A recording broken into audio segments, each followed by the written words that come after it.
everyone. Welcome, welcome, welcome. This session is from Zero to Creator, and we have some amazing creators right here. Whoops, I lose that card. I'm not going to be able to tell you. Actually, I'll tell you who they are. So, all the way over on the far left, Leslie Morgan, she's the owner and GM and founding partner of the Candidly, has worked with creators for most of her career. Anybody know who Michelle Phan is? Yeah, she worked with Michelle. Bunches of others. Next to her is Chad Wild-Clay, who's the co-founder of Spy Ninjas, and QWAINT, CEO and co-founder of Spy Ninjas. Anybody here like the Power Rangers? Anybody heard of the Power Rangers? These guys are the Power Rangers of today on YouTube with 30 million, 40 million, 100 million subscribers, something like that. We'll talk about it. And then to their immediate right, SHIRA LAZAR, the founder and CEO of What's Trending, who has been chronicling what's trending in the world of online video and the creator economy for the last, well, she can tell you. So SHIRA, I do want to start out. So we're going to talk a little bit about their journey and then talk about creating, but talk a little bit about what's trending. It started, what, January 25th, 2008? I think I looked it up. Oh, was it? It was May of 2011. 2011 is your video. Before that, I started a YouTube interview show called Partners Project. That's what it is. And we did that because we were developing What's Trending and we were trying to find a sponsor. It took us probably like 2 years. But in the midst of that, we were at VidCon. And VidCon, of course, is like the Comic-Con of YouTube. But I was there when it was in the basement of a hotel. By the way, one of the first videos on the VidCon channel. Yeah, I know. So I was doing red carpet interviews for VidCon, which is hilarious because everyone was like, red carpet for YouTube creators? I was like, yes, they deserve it. So we saw that this movement was happening, but we were waiting to get sponsorship for this show called What's Trending. So in the meantime, we said, how can we just start covering this space? And that's when Partners Project came to be, and we started interviewing everyone. And then when What's Trending launched in May of 2011, we transitioned more to focusing on that. Yeah. The reason why I say January 25th, 2008 is when you go on YouTube and you pull up the channel, it can tell you when the channel was started. It's wild. Oh yeah. Okay. So that we came up with the idea and we snagged the channel or something like that. Yeah. So Chad, your channel started on March 25th, 2006. I mean, we're talking real OG here. Yep. Of course, there's no videos on his channel from before 2011, so there must have been some stuff that you were, well, maybe. Yeah, I privated some stuff, you know. Maybe it wasn't the most family friendly, so nothing too bad. I think actually the first video on your channel is you proposing to V, is that right? Yeah. Yeah. That was like the first, that's what got me addicted to YouTube. So I made a video proposing to V and had to play at the movie theater where we had our first date many years earlier. And it went viral, got on the front page of Yahoo, on MSN. And I was like, oh, this YouTube thing's kind of cool. Maybe we should look into it some more. Yeah. So talk a little bit right now. You guys are still doing Spy Ninjas and kids all over the world love you. But you're actually here in Vegas building a theme park? Yes, that is correct. Is this on? Yeah, it's on. We hear you. Okay. Just go like this. Oh, okay, cool. Yeah, so Chad and I together, we have about over 41 million subscribers. We've released the Spy Ninja series. There's over 1,300 episodes on YouTube, over 20 minutes. So we are now building a theme park on Las Vegas, about 20 minutes away from the Strip. It's 40,000 square feet. There's going to be trampolines, there's going to be a zip line, indoor zip line, escape room, arcades, a retro bar arcade. There's more, Chad. There's a restaurant, axe throwing, ninja star throwing. Oh, and a VR space. So next year when we come to NAB, we are doing a field trip. Who's up for the field trip? Yes, I'm down. Everybody's down for the field trip. Now, you started your own channel in 2014, and you're doing your own videos that somewhat different, right? Talk about that journey for you as a creator. Well, I started out doing lifestyle and beauty, you know, the normal girly stuff. But then after doing that for a while, it just didn't, my passion kind of decreased a little bit. Yeah. Because I feel like I'm an entrepreneur at heart, and I just really want to build a brand on YouTube that's just not based on superficial stuff. So Chad and I came up with Spy Ninjas because we just really wanted to build something that resonated with us as kids. Because I don't know, like when I was doing the beauty stuff, it was just so, I don't know, were superficial, mean. right? They were mean. You know, they were attacking my face and the way I look. And they're like, I can't really change that. But yeah, but we really dug into the audience of it, and we found out that our main core audience was between 6 to 13-year-olds. And we're like, wow, what were we like when we were 6 to 13-year-olds? And Power Rangers, Teenage Mutant Ninja Turtles, that's what we liked. Yeah. And then that's how Spy Ninjas was born. Nice, reintroduced for today's generation. Yeah. So Leslie, you've been working in the creator economy for a long time, working with many of the top creators. Oh. Endemol, Fawn, Michelle Phan. Talk about how you got started and what your journey's been like as that's moved on. Yeah, I mean, I started in physical production. I was doing branded content in like 08, 09 online. So I was working with companies like Clorox, Kraft, Unilever, Walgreens, and creating content for them. And then in 2010, a lot of these companies were looking to build communities. And so I was partnering with celebrities. This is like kind of pre-influencer days, to kind of create online branded content that became communities around different verticals: food, parenting, health and wellness. And that's when I met Michelle Phan. And she was like, hey, you know how to produce content. YouTube just spent a bunch of money to do this premium channel. Do you want to run it? And I said, yes. And like from there, it's when I really started to find all of these like young creators, everybody from Bethany Moda, Chriselle Lim, right, that were really just getting started. And Michelle kind of took them all under her wing, and we built out Fawn over 2 years. I did like 40 hours of programming. But my journey was interesting because not just with physical production, but I was getting all the brand sponsorships because I had inroads with different brands. And so I was like, oh, I can get Tourism New Zealand for a travel show. Sure, why not? And so I had to kind of force myself to, parlay the physical production into business development, branded content. Even though I was working in production for, these big companies, I had to do the deals. Like literally, negotiating with all of these like Nintendo, eBay, etc. And so from there, Endemol came knocking on Michelle's door, wanting to do a joint venture, and I ran that for 3 years with Endemol Shine. One of the reasons why I'm excited for Leslie to be here is because she has that traditional television background and can compare and contrast what it was like then and what it's like now with the production process that all of you guys have and what you've been working on. And Chad and V, I want to lean in a little bit on your production process and what it looks like, what your studio looks like, how you think about that, what gear is there, and what are the things that you think of creating for YouTube that might be different than creating for television, but maybe where the overlaps as well. So talk about your production process. Okay, you guys are gonna laugh when you hear about all of our equipment. Our equipment is very minimal. We use GH5 Panasonic handhelds. We put a Rode Video Mic Pro on there. That's about it. We use Premiere to edit, so we just run around with the camera. So it's just kind of interesting as I walked up and down these looking at all the awesome equipment. I'm like trying to figure out, could we use this? Or would it hinder us? Because part of our process is creating 5 videos a week, 20-minute episodes every week with a team of about 8 people. Yeah. So it's got to be fast. You like single takes, a lot of improv, not a lot of like setting up shots. Yeah.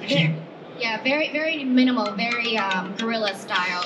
We don't want to be overly produced, so we have the options and the funds to obviously have a big studio and upgrade our equipment, but we choose not to do that, to hold on to that YouTube aesthetics. When the audience are watching us, they're not thinking, oh, that's a character on TV.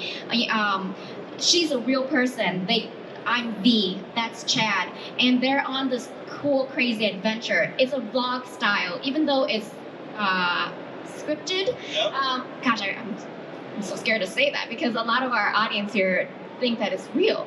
What's happening to us? Yeah, it's true. But just the way that we talk to the camera, the way we hold ourselves, it's just very just normal and relatable. So the audience thinks that they're in this adventure with us. They're trying to solve these clues with us. Like, who is this? All these crazy hackers or all these crazy creepers that's trying to get Chad and V. I want to help them. So they are on the adventure with us. So we just try not to upgrade our equipment. You know, sometimes our lighting is a little overexposed, but we kind of keep it that way just to feels real. Feels raw and real, right? Feels raw and real, yeah. And we film with our phone sometimes too, just our regular iPhones. It's kind of that found footage, Blair Witch, a little bit, a little bit of that. Yeah. Now, SHIRA, you actually had a little bit of a television background in your life too. I remember at one point, I don't know how many years ago, you actually built a Reel-On studio and you were doing a studio thing. Where are you now? Talk about then and now and how you think. Yeah, we had like a gym. We were one of the first live streaming shows for the internet people, by the internet people, and we wanted it to feel as high quality as a traditional show, but covering internet culture. That has its pros and cons. Obviously the budget, like we needed budget for all that, right? We had a staff and a team. And then what we noticed is while we were, you could say, making history and doing a lot of pioneering things, we weren't necessarily engaging with the community on YouTube because the content on YouTube was very specific to YouTube. So we found ourselves kind of 1 foot in traditional, 1 foot in digital. And I think over the years, we've actually tried to figure out a fine balance between creating content, because we have a series on YouTube, we're on Snap, we're on TikTok, we're almost 2 million followers there. How do we create for those platforms, but then be able to syndicate to out of home, to fast channels? So it's like we're creating vertical videos, but then we're also having wide for our other platforms. And that can be really challenging. It's like it takes a certain approach to be able to do both. And then typically we look at where we're monetizing. We double down on that. So, Video Elephant is a platform that licenses content. We do well on Video Elephant. We do well, we work with Loop TV, which is a fast channel, which licenses our content. They need certain type of content. So we try to figure out, okay, how do we build for maybe TikTok and our YouTube Shorts or, YouTube long form? We might do a long video and we cut it up for all of the social platforms. So we're finding ways to maximize on the content we're building versus creating certain stuff for social and certain stuff for these other platforms. It's not easy, but we figured it out. A lot of our content is hosted content. We're like e-entertainment, but for digital culture, And then we also have voiceover and text on screen content. And so, yeah. Yeah, I mean, it's almost like you're, an old-age traditional butcher where every part of the pig gets used. It's like, let's use everything. Use and abuse it. Use and abuse it. Exactly. So, and now we are a bit more simplified. We don't do the whole jib and all that, but we are at Canon Studio. We have a corner in this space that we've taken over in a studio in Hollywood, and we use one side for more of our, we call it What's Trending Explained, where we explain kind of the news, digital, social media, water cooler topics, and then we do more pop culture on another side of the space. Yeah, I ran an early YouTube, well, we don't have YouTube, but MCN in 2006, 2007. We built a big studio because we all came from TV, and then 2 years later, we why do we spend all the money on that? We didn't really need it anymore. Leslie, think about your clients and the creators that you have worked with and are now working with. Are there any themes on their production process that you can tease out that sort of are similar to what you may have seen in the early days of YouTube and television, or different? How are people approaching it now? Yeah, I mean, now, to Shira's point, it's all about syndication. And so, for those creators that are on YouTube doing long form, right, they're almost taking all that short form content and compiling it into a long form piece. So they're kind of reverse engineering it.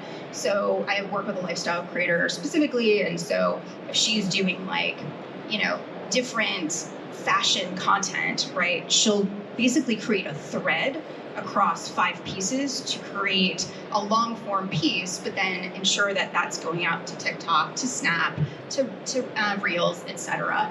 But it's challenging because, I think there is a lack of ability to monetize in the same way as long form. And so a lot of these creators that I'm working with have pushed so much short form content.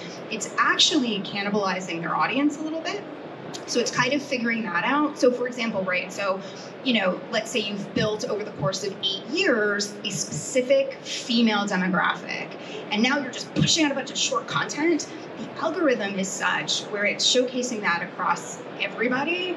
And so we're noticing that her audience is starting to shift. There's more men, there's a little bit more trolling happening. And so we're gonna see what happens over the next, let's call it 3 to 6 months, because it's still very early, specifically on YouTube Shorts. Everybody's like, oh, the RPMs are terrible, we can't monetize. Sure, but it's been like, what, 2 months since they rolled out monetization? But it is something for long-term creators to see what kind of impact that's going to have. You know, Gary Vee talked about this recently, how we're in the world of the viewership and views versus the subscribers. And even a report came out recently that said, if you have a smaller subscriber base, like you could do shorts and get a lot of views, you're not going to get subscribers. I think that's great for discovery. It kind of worries me because, you know, again, views are great. It's not necessarily community. And community is what, as we know, is powerful, right? And so I kind of worry about this game we're playing of like the race towards viewership, because I worry that falls back into just like what we tried to leave from traditional media, where you have mass viewership, but you don't even really know or understand who your audience or the people are. There's a lack of connection. YouTube and the digital creator economy has always been more about community and connection. So I think now, how do we went from one extreme to the other, and how do we find that balance? Yeah, so Chad and V, how are you thinking about cutting your video up and getting it out in different forms, if you are, and then what do you think about viewership versus community, and have you seen that play out? We've been avoiding the short form thing for quite a while. We've just kind of been waiting to see what's everyone else going to do. We've tickled into it a little bit, and you're right, the revenue is like, no, not there. Like, it's pennies compared to dollars. So we haven't been inspired really to do it. We do know it's a good way to potentially grow an audience, but I'm not sure that the short form audience will convert over to your long form content.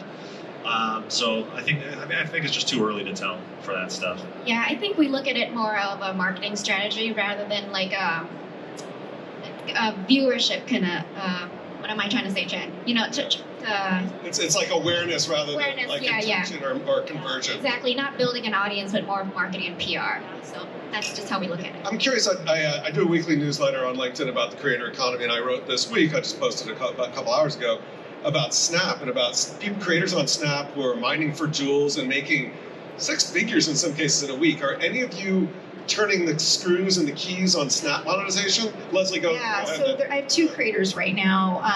Really what you need to do is create a show, and there are certain publishers that have the ability. You can go direct to Snap, and really what it's not technically a show. They're essentially aggregating a lot of the content and calling it a show, putting it together as a show. But it's basically the same thing that you're seeing on YouTube. They're just calling it a show.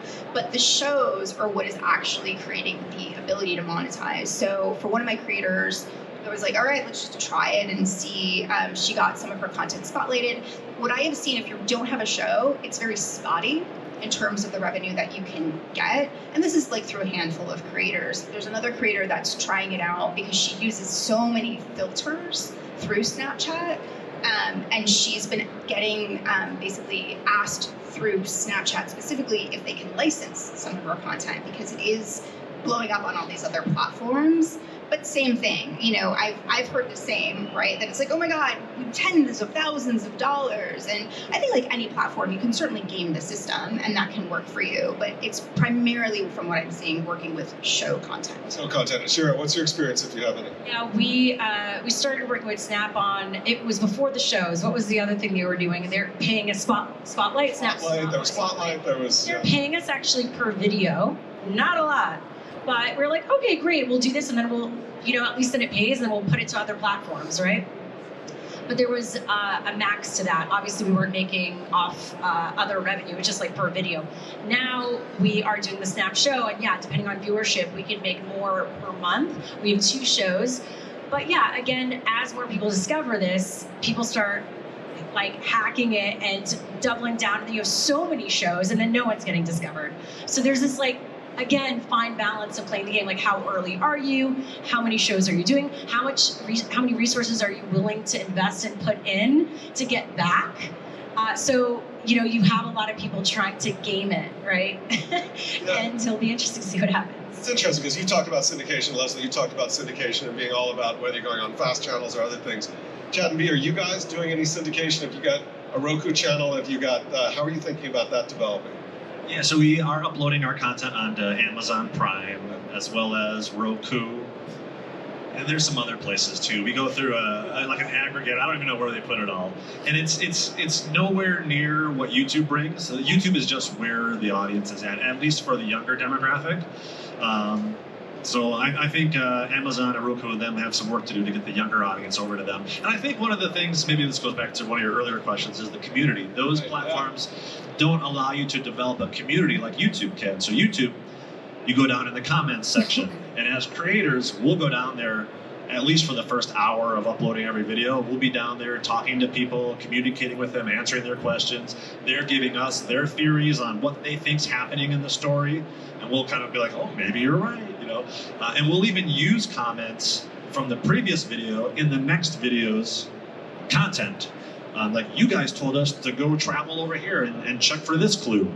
So we try as hard as we can to engage the community, make them part of the show. Yeah, the relationship with the audience and those parasocial relationships are so important. V, did you want to add anything on that one? I mean, think about the communities that you guys have built, or Leslie or Shira, and how that is. And because we don't see those kind of communities being built on short form, right? No, I mean, just to add to that, I'm not going to say who it was, but they're literally like the biggest family on TikTok, and I did a huge deal with them with a company that I was working with. My biggest question was like, will they convert? Like, you're spending millions of dollars on them and what you want to do with them. What are the KPIs? What are how can you get a guarantee that they will convert to what you need them to convert to?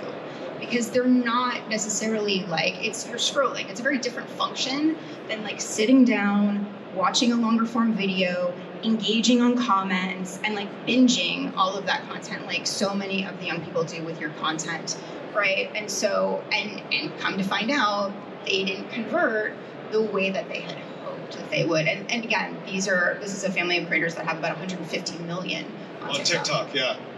Yeah, I think community is so important because back in about 3 years ago, we have an app, Spy Ninja's app, and at the time we had under 10 million subscribers, me and Chad. So, but once we launched the Spy Ninja's app, we had 2 million downloads, and we're at the current.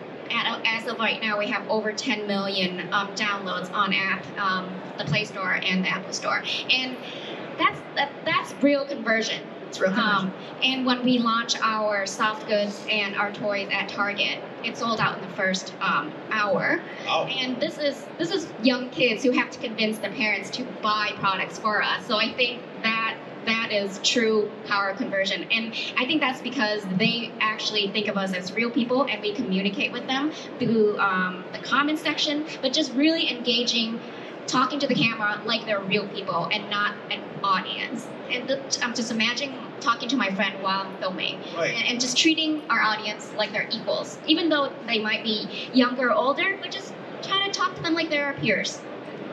Sure, you want to add Interesting, because for me, I think there's pros and cons to that. At a certain point, I was known as, what's trending at SHIRA LAZAR were intertwined. And I actually tried to make it so that what's trending could live and breathe without me and beyond me. And so, but that, the con to that, or the other side to that is, you're not building as much community because you're a media brand. You're not like a person just talking to an audience. And so that was always something that was a bit of an issue and an obstacle to overcome. At the same time, it allows me to, grow the business. The business can function with me and without me. And for me as an entrepreneur, that creates more freedom ultimately. Because guess what? As someone who's run this for over a decade, there are some years and I'm on it. I'm all about it. Some quarters, I'm like, I need a break, right? And so sustainability happens where you can step in and be connected, or your team can take over if you need to step back. Yep. And that for me was very key. So it was a bit of a different process in terms of building the company and people serendipitously bumping into the brand wherever they are. So we are on YouTube, we are on TikTok and Twitter, and you experience the brand in different ways depending on the platform. And different influencers follow us in different places. Yep. And then we're also, we license for fast channels, OTT, out of home. You can see us on gas stations, in airports. Still working. We still work with GSTV. Yep, And we like to pride ourselves as like the digital culture experts. Like we were the first to cover maybe Ninja on gas stations, right? And then all of his fans and audience are like, oh my God, Ninja's on a gas station. Like, I can't believe they're taking notice. Ninja Twitch game streamer. Yeah. I want to switch gears just for a minute and do something real lightning fire. Got a few more questions we'll do, and then we'll open it up to questions from the audience. I'll be out there running the mic around so we can all hear. But think about back when you first started working in online video. What was your favorite piece of gear that you were using then? Who's got a favorite piece of gear? You already talked about something. What was your favorite piece of gear when you first got Chad? Well, I got a glide cam because I loved those steady, smooth shots. And for a while, we were using it a ton. And then we realized, it's actually too professional looking. Our audience doesn't like it. V, something you remember? Yeah, the ring light. The ring light. Still there today. Yeah. Shira? I think the same. Anything that just made me look more awake and less That would be cracky. coffee. That was my favorite gear. Leslie, when we're early days with Michelle, what was one of the... I mean, we were using these gigantic, like, Panasonic cameras that I was like, and I had to carry it around all over Europe with me, and I was like, what are we doing? Like, why aren't we using your little Canon 5D? It was crazy, like, to think about, like, what... Because a lot of the folks we were working with were traditional. They came from reality television, and I was like... I was like supervising at the time. I wasn't an EP yet. And I was like, what? We should just be using the Canons. Like, I'm running all over Europe with this ginormous Panasonic camera. Like, what is happening? So, yeah. All right, Shira, what about today? Well, I was going to say, I started really, it goes back to the N95 Nokia, if you guys, this is really way back, where that's how I started vlogging and interviewing people on the go. I was basically the first reporter working for a news organization. At the time, I was working for CBS News and interviewing people on the street and uploading it as a video. I love that on the Now N95. it's normal, but no one was really doing that. All right, so what's your favorite today, Shira? What's your like, this is the piece I'm not leaving out without? My phone. What about you guys? Anything phone. iPhone? I'd say the Rode Video Mic Pro. The Video Mic Pro, yeah. The audio is so important, even more so than video, I think. Yes, agreed. And that thing, the battery lasts forever. It's very directional. It gets rid of a lot of the echo room sound, so I love it. Video Mic Pro, what about you, Leslie? My phone, because I'm also able to edit. I use Video Leap or InShot directly on my phone to edit content. I will say mine is Descript for video editor. I love Descript, in part because when I do audio, it has this studio sound filter that makes me sound so good. So I love that. Okay, let's talk team real quickly. What's your team like today? Yeah, I have an executive producer. Everyone's a unicorn, by the way. We all do a lot of things. So my executive producer now started out as one of my hosts and editors, and then moved into more of a leadership role. So he manages the day-to-day team and schedule of content, also writes and hosts some of the content. Our social person, schedules out social, but also is one of our on-air hosts. We have 2 junior producers who write and also compile all the graphics and assets.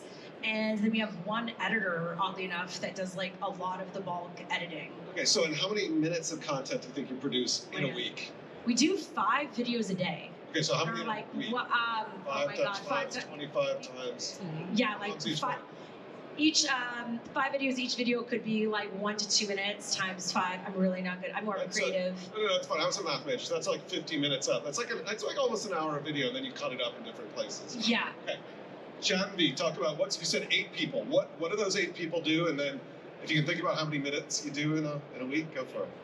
See, 5 videos, 20 minutes, so it's 100 minutes. 100 minutes with 8 people a week. A week, yeah. And what's your team? So me and Chad, we kind of had the creative. We're also talent on it. Let's see, and I think everyone else are also unicorns. They can edit, they can write and direct. I guess we are showrunners also. We do have Becky, who is our showrunner. She does the scheduling, and she's just keeping everybody in line while we're doing talent. How many editors do we have, Chad? 4?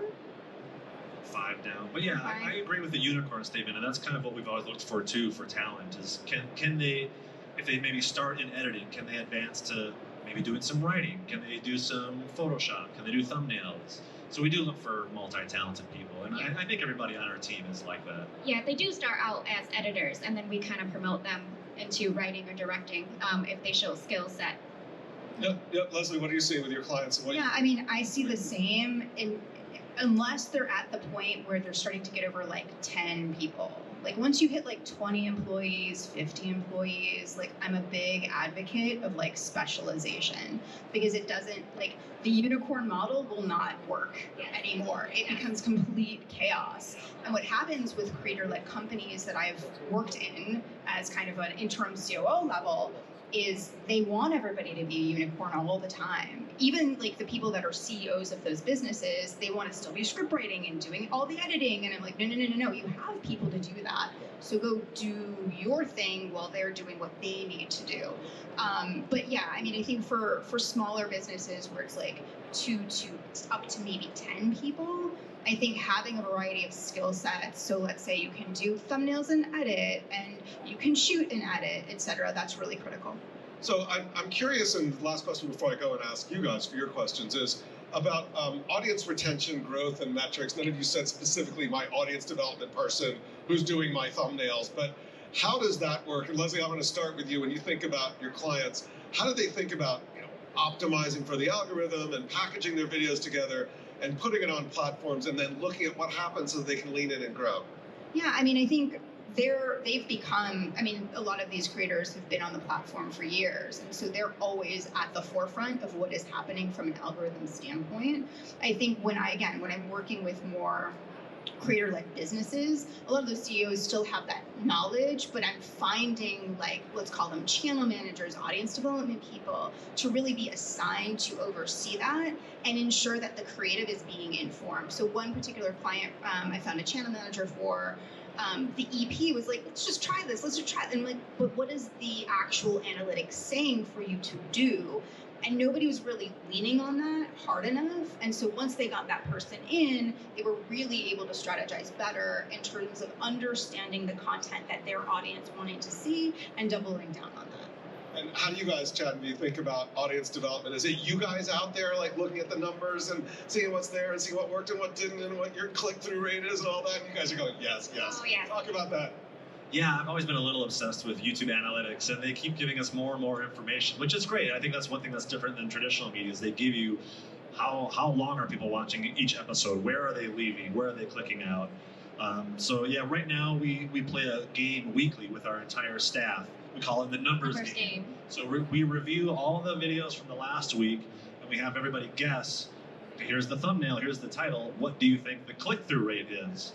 And everyone guesses, and they see who can get the closest. And you can tell over week after week, they get in tune with, like, I think that's going to be a 10.2%. Like, it gets down to like a 1/10 of a percent. People are getting that close. And the same with average view duration. We play that game. We have people guess, how long do you think people watched this on average? What is the percentage of the video did they watch? Yeah, and it's really great to see even the editors are getting engaged. They're like, can I see the graph of that? And we look through it, and there's a bump, just a tiny bump, and they're like, can we please rewind that? And we watch that as a group, and we try to analyze, why did the audience rewind and watch this bump here? And then we try to talk about it and try to replicate it for the next one. So it's really great. We're just not including, the talent or just the C-suite people. We are trying to include everybody, even the editors down, so they're more engaged, so they're thinking about this graph while they're editing, and they're like, I bet you they're going to be a spike here and here and here. So it's community within our own business also. Yeah, I think the first time I met you guys was at VidSummit. You did an amazing presentation about algorithms and about what you do and how you look at it, the data. I guess how much of a data nerd you were, so that was kind of a leading question, but we could talk about that for frickin' hours with these guys. SHIRA, what about you? Tell me a little bit about your side and how you do it. It's interesting because there's some years where we realize, like, oh, this is popping on this platform, let's hunker down.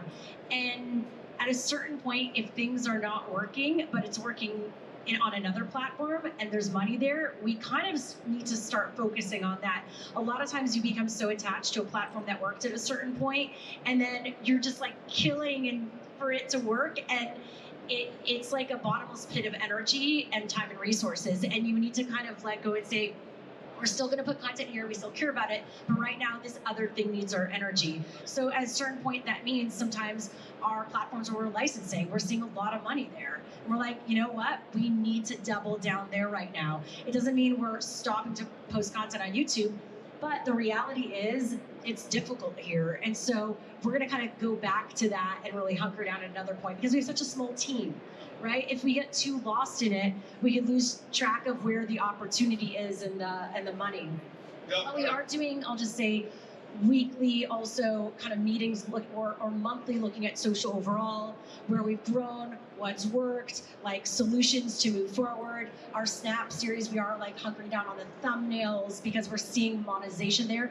YouTube is tricky right now, I'll be real. YouTube is really tricky where we're not, like we haven't given up on YouTube, but we're also aware that it's, I think, a bit broken. Personally, like we don't have that younger audience. We are a bit of like an 18 to 35, and so unless we were going to shut down, we needed to find other solutions for where to put our content. Yep, makes sense. You guys are shaking your head. Questions? We got one right here. Go ahead. Hey guys, so I've been in YouTube since 2013, and as you just beautifully said everything I wanted to ask. Bringing it's just two questions. Now, with your audience, you have the younger audience. So, what's your strategy of the monetization in regards to intended for kids content? That's one. Another thing, 5 days a week, 20-minute content per video. It's a lot of work. Having done daily content, I went to like burnout, being just mentally absent from my family, from my friends. And that just like begins the question, what is it for? At the end of the day, if you ask yourself, how do you deal with burnout? How do you set the limits? And how do you get over that? Yeah, go ahead, Chad. Maybe I'll address the burnout first. Yeah, I feel like it is a constant flux of burnout. Then like something good happens, like, oh, now I'm re-energized again. And it's amazing how much like a little bit of success can make you not be burnt out, but then once your views go down a little bit, oh, I feel really burnt out now. So I think our solution to burnout is just building as good of a team as you can and having that support and having people who are just mentally positive and there for you but also just being aware, like, you know what, no matter how good of a job you're doing as a creator, there's going to be periods of time where views are going down, and just accepting that. So I think for the first few years that was really hard for us because we take it really emotionally. Now we know, like, oh, it's September, kids are going back to school, views are going to go down like 30-40%. Yeah. It's normal, nothing to get worried about. Yeah, I think we try to quantify it and remove emotion from it, from the burnout. June, we're going to expect a huge spike in views. So, we plan for that. And then in January, that's when the AdSense go down. So we're just really trying to quantify everything in terms of view and remove emotion and explain that to our team. So we always warn them, hey, before the numbers game, views are going to go down. So that's okay, you guys. But it's going to be way back up in June and July and August. That's like our peak months. And yeah. And to address the first part of your question, as far as monetization, we pretty much just rely on Google AdSense. So we put in the ad breaks on every video. But yeah, we're just very reliant on Google doing a good job of showing ads to our viewers. We do make sure to keep the content really family friendly, so we don't swear, and we, sometimes during editing we'll be like, that joke kind of pushed the limits of what we think, will parents be okay with their kids seeing this? And we do have a lot of co-viewing, so parents do watch with their kids. We're seeing an increase in the amount of television watching on our show. And so to me, I think that means probably more families are watching. So yeah, we're very careful to not upset the parents and keep it family friendly. Cool, we got another question over here. Thank you for a wonderful presentation. Two stupid questions. I'm a camera guy, so usually I do content for others. So first question from me when the customer calls me, how are we going to shoot? We're going to shoot like this, or we're going to shoot like that? So first, your thoughts about that? Vertical versus horizontal. Yeah, vertical or horizontal. And second question, you start so early, 2006, 2010. Which platform is right now on the trend where we need to start? Yep. So good questions. Go right ahead, anybody. Yeah. Sure, you want to take it? Go ahead. Yeah, you should take it out. They use directing you. Okay. No, I was just going to say it depends on the budget. Like for vertical or wide, it depends on where you're putting it. But I would say a lot of times you want to be smart with social cut downs. So you could shoot it wide, just be aware that, of like what the cut down would be for vertical. A lot of people shoot both now. They will have the vertical camera, like, or two cameras at a time, two cameras or one like really like 4K. Two cameras, or they'll be aware of the wide and where the cutoff is for vertical. Typically, yeah, that's basically it. Yeah, we just recently filmed with another YouTuber who had a rig where they had their, I think it was a GH5 on there, but then they also had a phone attached on top in the vertical mode. So we're like, okay, we got to start doing that too. All right, so the first question, or maybe it's the second question, but if you were to start today, what platform would you start on today? Leslie, what do you think first? What platform would you tell a client to start on? Ooh, that's hard. Well, that's why I went with you first. No, that's so tough. I mean, it really depends on the kind of content. Like, honestly, it depends on the category. It depends on so many things. I actually always am like, maybe don't start with YouTube first. I think, you know, whether that's TikTok, whether that's Reels, even Snap. But again, it's reliant on your demo, who you're going after, and the kind of content. You know, I lean into lifestyle content, so 100% I'd be like, start on Instagram, start on TikTok, and go from there. I have one celebrity client that I work with. That's what we did. We started, and she's very lifestyle comedy oriented, and so it was like build IG, build Facebook, because she's an older demo.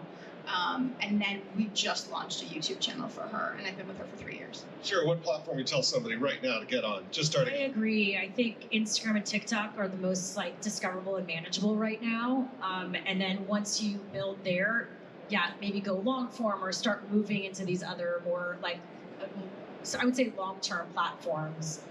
Chad, V? I would say TikTok. The algorithm there is so great. They'll find your correct audience fastest. Right, but then you got to do something with them, right? Yes. Yeah, then where are you going to Then take you move over to YouTube. Exactly. You move to YouTube. Where you can make money. Yes. I will put a plug in for LinkedIn because I do a lot of stuff on LinkedIn. It is also a great place, depending on whether you want to hit a business audience or not.